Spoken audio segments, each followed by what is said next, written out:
Assalamualaikum warahmatullahi wabarakatuh kepada saudara-saudaraku yang muslim dan muslimah dan juga kepada saudara-saudaraku yang muslim yang berada di seluruh wilayah Indonesia khususnya. Saya Lufki, perkenalan nama saya Lufki, dan saya saat ini posisi berada di Brisbane, Australia.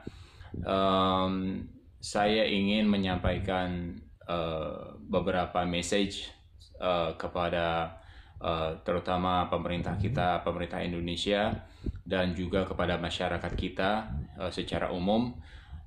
Pertama, saya ingin men-share apa yang sedang terjadi pada saat ini, dan kita semua tahu bahwa Indonesia dan dunia saat ini sedang dilanda oleh wabah COVID-19 atau COVID-19 outbreak. Jadi ada yang virusnya dinamakan corona, menyebar dengan sangat cepat di seluruh permukaan dunia. Saya ingin men-share kondisi saat ini di Australia, dan mungkin sebenarnya pemerintah Indonesia mungkin juga tahu, tapi ada baiknya ini saya share untuk dan ke pemerintah dan para masyarakat, dan mudah-mudahan ini bisa jadi sebagai bahan pertimbangan untuk pemerintah untuk mengambil sikap dalam membuat kebijakan ke depannya. Kepada Bapak Presiden Jokowi, Presiden kita semua yang kami hormati, dan kepada para pejabat-pejabat di Indonesia, saat ini Australia itu mempunyai 7 provinsi atau 7 wilayah bagian, dan karena yang terjadi yang sekarang ini, Australia juga sedang dilanda oleh wabah. Pada saat ini pemerintah Australia telah mengambil kebijakan, dan sebenarnya sudah dari beberapa hari yang lalu atau mungkin hampir seminggu, bahwa mereka melakukan karantina wilayah. Jadi 7 wilayah atau 7 provinsi itu sudah melakukan karantina wilayahnya masing-masing. Kenapa? Kita semua tahu tujuan mengkarantina wilayah adalah untuk mencegah dan mengurangi penyebaran virus COVID-19 itu sendiri. Ya. Dan mereka sudah melakukan itu, dan mereka dengan secara tegas melarang. Saya Brisbane itu berada di provinsi Queensland, dan Queensland itu nomor 3 untuk tingkatan korban yang tersebar dan meninggal di Australia. Jadi kepada Bapak Jokowi dan pemerintah Indonesia seluruhnya, saya baru saja melihat video yang disampaikan salah satu influencer di Indonesia, yaitu Dr. Tirta, dokter yang saya lihat sangat luar biasa perannya, dan teman-temannya juga, dan para volunteersnya semua dalam ikut serta mengambil bagian untuk mencegah penyebaran virus ini. Kalau menurut saya pribadi, kalau saya lihat dari background atau karakter orang Indonesia, itu memang sangat sulit hanya untuk dihimbau. Tidak bisa hanya sekedar himbauan. Jangankan orang Indonesia, Pak. Australia saja, yang penduduk Australia itu cuma hanya 10% dari penduduk Indonesia. Bahkan kurang dari 10%, hanya kurang dari 25 juta orang. Dan negaranya itu lebih besar, negaranya itu lebih besar dari Indonesia. Berarti potensi penyebarannya itu lebih kecil daripada Indonesia. Yang Indonesia yang pulau-pulau kecil tapi penduduknya sangat padat, itu lebih rentan dan lebih berisiko dalam penyebaran virus corona. Jadi menurut saya pribadi, ini sudah sangat penting dilakukan di Indonesia, khususnya untuk mengkarantina wilayah di seluruh provinsi di Indonesia. Jangan biarkan orang, khususnya di Jakarta, untuk keluar Jakarta, dan orang di luar Jakarta masuk Jakarta. Ya, kita semua tahu di Indonesia sudah melakukan anak sekolah sudah diliburkan, kantor sudah diliburkan, yang awalnya semua dimulai dari Jakarta, inisiatif dari Gubernur Jakarta, dan itu sangat bagus dan bisa diikuti oleh provinsi yang lain, dan Alhamdulillah Pak Jokowi juga sudah mengeluarkan perintah itu untuk mengisolasi diri. Kita untuk self isolation, kita melakukan social distancing minimal 1 meter, tapi ternyata end up-nya itu sangat tidak efektif. Kenyataannya penyebarannya tidak berhenti, bahkan terus menanjak. Berarti yang sudah dilakukan sangat tidak efektif. Dan supaya tidak makin parah dan menurut saya memang supaya kebijakannya tidak lambat dilakukan, coba Bapak belajar dari negara yang lain. Kita lihat Italia, Cina sudah selesai. Cina melakukan full lockdown atau full karantina wilayah hanya dalam sebulan selesai. Italia yang sudah meremehkan, pejabatnya meremehkan, masyarakatnya meremehkan, akhirnya sekarang death toll-nya per hari itu 900 orang daily. Setiap hari meninggal kira-kira 900 orang. Dan kita nggak mau itu terjadi di Indonesia, Pak Jokowi. Jadi saya mohon Pak Jokowi, walaupun saya berada di Australia, saya juga punya anak dan istri, punya keluarga. Saya minta ambil kebijakan yang benar-benar tepat dan cepat. Saya minta jangan memikirkan lagi soal bagaimana investasi kita, bagaimana, oke, kita mikir ekonomi, tapi juga ini masalah nyawa warga Bapak, rakyat Bapak yang kita harus dahulukan. Jangan berpikir lagi soal investasi, jangan berpikir lagi soal pariwisata saat ini. Tolong Pak, gitu. Larang yang saat ini juga yang dilakukan pemerintah Australia adalah mereka menutup border. Perbatasan, imigrasi ditutup. Sama sekali di Australia tidak ada yang boleh masuk ke Australia kecuali warga negaranya atau citizennya atau residen atau permanent residennya. Hanya 2 yang bisa masuk. Dan untuk visa holder, orang-orang yang sudah punya visa seperti visa kerja, di sini visa orang bekerja harus pakai punya visa kerja dan harus bisa tes bahasa Inggris. Ya, itu jadi bukan hanya visa turis dan bekerja. Jadi oke, kita lupakan itu. Intinya orang yang sudah punya visa kerja pun ketika keluar dari imigrasi, keluar dari Australia, mereka tidak bisa balik lagi ke Australia Pak saat ini. Ya, tidak bisa lagi balik ke Australia. Yang bisa balik hanya citizen dan resident atau permanent resident. Dan itu pun ketika mereka masuk ke Indonesia, mereka harus wajib melakukan self isolation di rumahnya masing-masing. Kalau setelah mereka masuk ke Australia dan ternyata mereka ketahuan keluar rumah, maka mereka akan didenda sebesar 13.000 Australian dollar. Jadi atau sekitar 120 juta dengan kursi yang sekarang. Begitu Pak, satu orang kelihatan keluar rumah yang baru balik dari Australia, itu warga negara atau permanent resident, ketahuan akan didenda 120 juta.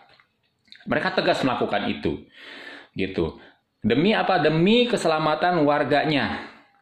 Nah, untuk menjaga ekonominya, mereka memang tidak menutup semua. Jadi, yang semua sekolah, ada beberapa sekolah masih buka yang dianggap masih aman, tapi rata-rata kita restoran, hotel itu sudah tutup semuanya, perkantoran sudah tutup semuanya. Yang masih dibuka adalah grocery store atau toko swalayan yang untuk kebutuhan masyarakat sehari-hari.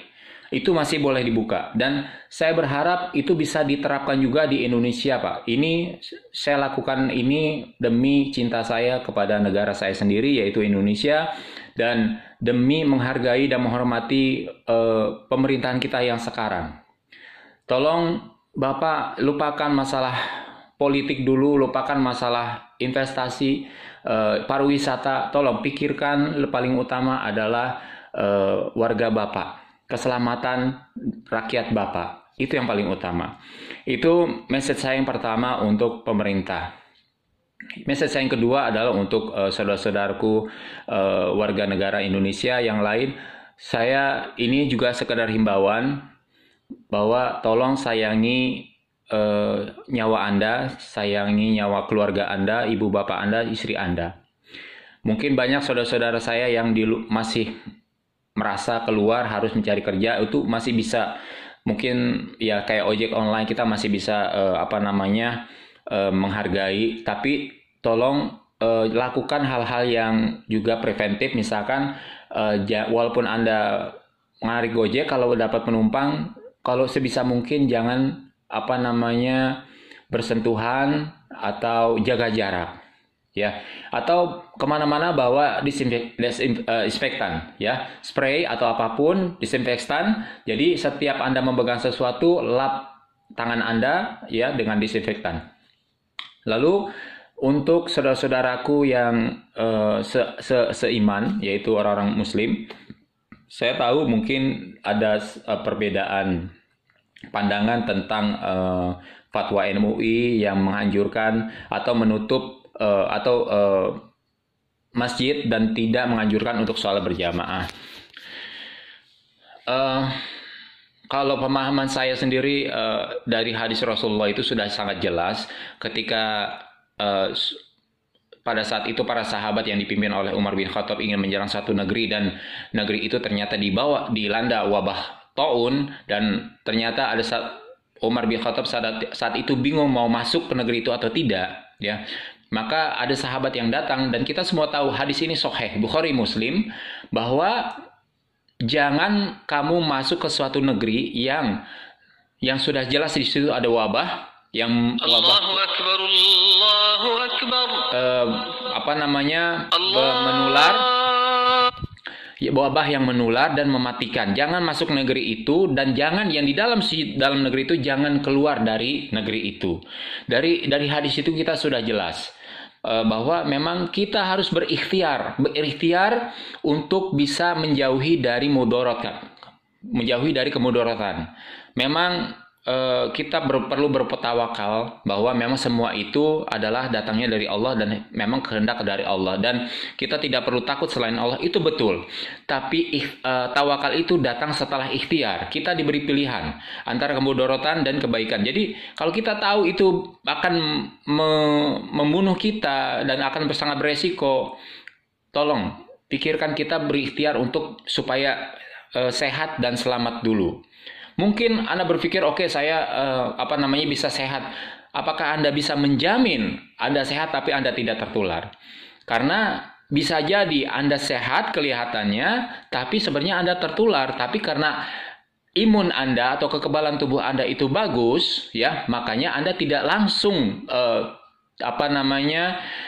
langsung tidak terdeteksi terpapar virus corona, atau tidak langsung merasakan simptom atau gejala-gejala sakit. Ya, setelah Anda pulang dari masjid, mungkin Anda berinteraksi, bersinggungan. Kita tahu di masjid itu mereka jarakkan tidak ada jarak, samping-sampingan. Apakah Anda bisa menjamin bahwa kanan kiri depan Anda itu mereka tidak terpapar virus? Seperti itu. Anda sampai rumah Anda sehat, tapi ternyata ada virus di badan Anda dan menularkan kepada anak Anda yang memegang Anda, istri Anda, orang tua yang lebih rentan mereka untuk terpapar virus dan langsung memperlihatkan gejalanya. Jadi dua pesan itu yang ingin saya sampaikan, karena saya prihatin sekali dengan keadaan Indonesia saat ini. Jangankan kondisi Indonesia yang seperti itu, saya pun di Australia saya berusaha untuk tidak keluar. Yang saya merasa di sini penyebarannya tidak sehebat di Indonesia. Karena apa? Kita berikhtiar, dan setelah kita berikhtiar, kita bertawakal kepada Allah. Kita berusaha untuk menghindari, ya, dan jangan alergi dengan kata lockdown, ya, jangan alergi dengan kata lockdown. Kita lebih mementingkan kepentingan nyawa manusia daripada ekonomi. Kalau nyawa manusia sudah selamat, wabah ini sudah lewat, baru kita bersama-sama memikirkan ekonomi lagi, ya. Tapi kalau orangnya pada mati, apa yang mau dipikirkan, apa yang mau dibangun, seperti itu. Jadi, dan kalaupun misalkan memang pemerintah melakukan karantina wilayah, saya berharap pemerintah juga memberikan solusi. Tidak hanya menerapkan karantina wilayah yang represif, jadi sangat melarang warga untuk keluar rumah dan berinteraksi dan nongkrong-nongkrong, tapi juga kebutuhan masyarakat diusahakan untuk dipenuhi. Kalau memang pemerintah memang kekurangan uang, kita tuh banyak orang kaya di Indonesia. Ajak konglomerat yang selama ini membantu pemerintah untuk menjalankan pemerintahannya. Ajak para orang-orang kaya seperti artis-artis dan YouTuber itu. Ya, saya setuju dengan Dokter Tita, para YouTuber itu jangan hanya memanfaatkan orang-orang untuk bisa kaya, tapi ketika orang-orang miskin ini atau orang-orang yang mensupport mereka jadi kaya ketika dilimpa musibah, orang-orang kaya ini cuek-cuek aja. Hanya tiap hari pamer-pamer kekayaan, pamer mobil, pamer rumah. Tapi mereka rasa kepedulian terhadap orang lain itu mungkin bukannya nggak ada, tapi kurang. Mereka lebih peduli sama dirinya sendiri. Sangat bakhil, sangat pelit untuk mengeluarkan hartanya untuk menolong saudara-saudaranya yang lain. Seperti itu. Mungkin itu pesan dari saya. Mudah-mudahan bisa sampai ke pemerintah. Ini saya hanya menggambarkan apa yang sedang terjadi di Australia. Sedang melakukan karantina wilayah. Kita dari seprovinsi, bahkan jangankan hanya jalan darat, kita nggak bisa menembus provinsi yang lain, bahkan kita tidak bisa terbang ke provinsi yang lain. Saat ini saya Queensland, saya nggak bisa terbang ke Sydney, saya nggak bisa terbang ke Melbourne, karena kalau saya ke sini, kalaupun saya bisa ke sini, saya harus setelah sampai Sydney atau Melbourne, saya harus melakukan self quarantine atau self isolation minimal selama 14 hari, dan saya nggak boleh keluar. Kalau keluar saya didenda 120 juta rupiah. Begitu, dan itu sedang terjadi. Apalagi Indonesia yang penduduknya 265 juta atau mungkin lebih, dengan tempatnya yang pulangnya yang kecil-kecil. Jadi saya mohon kepada pemerintah, lakukan karantina wilayah, ya. Mudah-mudahan ini bisa bermanfaat. Dan kalau ternyata tidak bisa juga, ya mau nggak mau kita melakukan full karantina seluruh negeri. Yang penting nyawa warga kita itu selamat dulu, Pak. Gitu. Terima kasih kepada Bapak Jokowi dan para menteri. Dan satu lagi, para menteri, tolong jangan mengeluarkan statement yang tidak bermanfaat, apalagi menimbulkan kontroversi di masyarakat. Saya setuju, think first before you talk. Ya, think before you talk, ya. Kalau perkataan Anda ternyata menyakiti orang, mendingan jangan, ya. Justru akan memperburuk citra pemerintah sekarang, dan kita nggak mau pemerintah makin buruk citranya di mata masyarakat. Kita dukung Pak Jokowi dan pemerintahannya, tapi tolonglah membuat kebijakan yang tepat untuk masyarakat, bukan untuk orang lain, bukan untuk kepentingan orang lain atau negara lain. Saya mohon Bapak, terima kasih. Assalamualaikum warahmatullahi wabarakatuh.